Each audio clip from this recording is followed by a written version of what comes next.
Manhattan criminal court. A short time ago, he pleaded not guilty to 34 felony counts of falsifying business records in the first degree.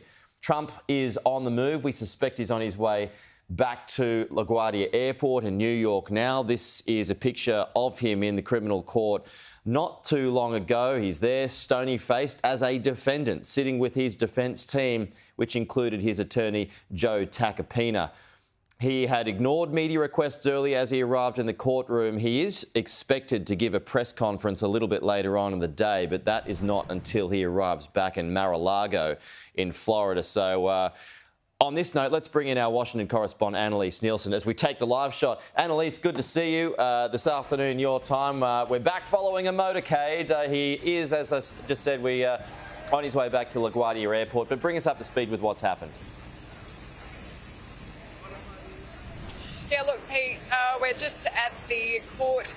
This is the park across from the court, and this is where we've been waiting for all this information. So to give our viewers a bit of background about how this is all played out, there weren't cameras allowed in the room. There were around 50 journalists who were allowed in after lining up overnight for a ballot, and so we're still waiting for some of that information to come out. We do understand it's 34 different counts on this indictment, and we're told it's a Class E felony. Now, felony does sound bad. It literally does mean that it's liable for jail time, but what we do understand is that Class E is about as low classification as you can get in New York, and especially for a first-time offender. I don't think there's any suggestion that Donald Trump has a criminal history.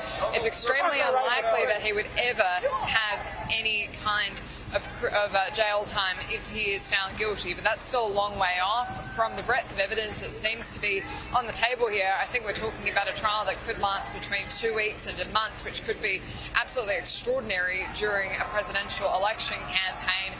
But it's been interesting scenes outside court here today. I don't know if my camera operator is able to do a bit of a pan just to show where we are, but this is the park opposite the courtroom where this all took place. There was a large gathering of those who were very supportive of the indictment, anti-Trump protesters, I think you could say. There was a small group of Trump supporters as well, but the police were very on top of this. They'd separated the courtyard in this park out into different areas with different entrances and exits, and so they weren't able to interact. That really kept down a lot of the normal altercations you'd expect to see at an event like this, and so this was probably quite well handled by police. I know there's been some reporting saying it's been a bit chaotic. For the time I've been here, it's been quite well managed, and the only real thing that seemed to cause a bit of alarm was Marjorie Taylor Greene, the Republican firebrand from Georgia, showing up, and honestly a lot of that was just journalists as well jockeying to try to speak to her. It wasn't necessarily the actual supporters that had come out.